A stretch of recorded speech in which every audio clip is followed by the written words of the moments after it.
ಅಂದ್ರೆ ನೋಡಿ ಸರ್, ಅದು ಅಧಿಕಾರಿನ ಮನೆ ಸೋಮವಾರ ನೋಡಕ್ ಬಂದಿದ್ದಕ್ಕೆ ಬುಧವಾರ ಇವತ್ತು ತನಕ ಕಾಯ್ದಿದ್ದೀನಿ 3 ದಿನ. ಇಲ್ಲ ಆ ಥರ ಇದಕ್ಕೆ ಅವಕಾಶ ಇಲ್ಲ. ಅವರು ಪ್ರತಿನಿತ್ಯ ಇಲ್ಲಿ ಇರಬೇಕು ಅಂತಕ್ಕಂಥ ಹಾಕಿದ್ವಿ.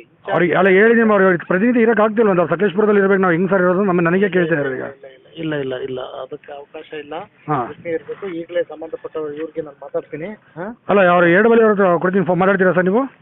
ಕೊಡಿ. ಒಂದು ನಿಮಿಷ ಸರ್. ಸರ್ ನಮಸ್ತೆ ಸರ್.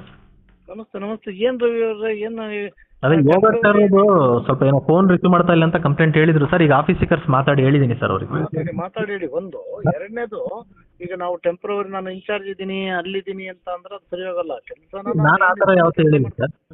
ಈಗ ಅವ್ರಿಗೆ ನಾನು ಸಕಲೇಶ್ಪುರದಲ್ಲಿ ಇದ್ದೀನಿ ಅಂತ ಹೇಳ್ತೀನಿ ಸರ್ ಅಷ್ಟೇ. ಹಾಂ, ಅದು ಬಿಟ್ಟು ಈಗ ಅಲ್ಲಿ ಇಲ್ಲಿ ಎರಡು ಚಾರ್ಜಾ?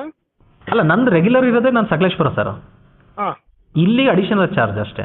ಆಯ್ತು, ಅಡಿಷನಲ್ಲು. ಬಟ್ ಅದು ಅಡಿಷನಲ್ ಚಾರ್ಜ್ ಅಂತಂದ್ರೆ ಈಗ ಇದಕ್ಕೆ ಜಾಸ್ತಿ ವಿಲೇಜ್ಗಳು ಗ್ರಾಮಗಳೆಲ್ಲ ಇರೋದ್ರಿಂದ ಹಾಂ ಸರ್. ಇಲ್ಲಿಗೆ ಒತ್ತು ಕೊಡ್ಬೇಕಲ್ಲಪ್ಪ. ಆಫೀಸ್ ಕೆಲಸ ನಾನು ದಿನ ಅಲ್ಲೊಂದು ದಿನ ಇಲ್ಲೊಂದು ದಿನ ಆ ಥರನೇ ಮಾಡ್ಕೊತಾ ಇದ್ದೀನಿ ಸರ್. ಯಾವುದೇ ಕಂಪ್ಲೇಂಟ್ ಬಂದರೂ ನಾನು ಕನ್ಸ್ಯೂಮರ್ಗೆ ಮಾತಾಡಿ ಹೇಳ್ತೀನಿ, ನಾಳೆ ಬನ್ನಿ ಯಜಮಾನ್ರೆ ನಾನು ಮಾತಾಡ್ತೀನಿ ಅಂತ ಹೇಳ್ತೀನಿ.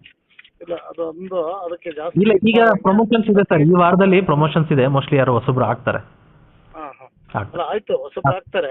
ಹಾಂ ಸರ್. ಹಾಕೋರ್ಗುನಾದ್ರೂ ನೀವು ನಾನು ಆ ಥರ ಯಾವುದು ಕಂಪ್ಲೇಂಟ್ಸ್ ಯಾವುದು ಇದು ಮಾಡಕ್ಕೆ ಬಿಟ್ಟಿಲ್ಲ ಸರ್. ಕಂಪ್ಲೇಂಟ್ಸ್ ರಿಸೀವ್ ಮಾಡಿ ಮಾತಾಡ್ತೀನಿ. ಇಲ್ಲೂ ದಿನ ಮಾತ್ರ ಹೇಳ್ತೀನಿ, ನಾಳೆ ಬರ್ತೀನಿ ಬನ್ನಿ ಆಫೀಸಿಗೆ ಅಂತಾನೆ ಹೇಳ್ತೀನಿ ನಾನು. ಓಕೆ, ಅದೆಲ್ಲ ಒಂದು ಸ್ವಲ್ಪ ಅಟೆಂಡ್ ಮಾಡ್ರಪ್ಪ. ಆಮೇಲೆ ಇದ್ರದ್ದು ಕೋಡಿಮಠ ಇದ್ರದ್ದು ಅಟೆಂಡ್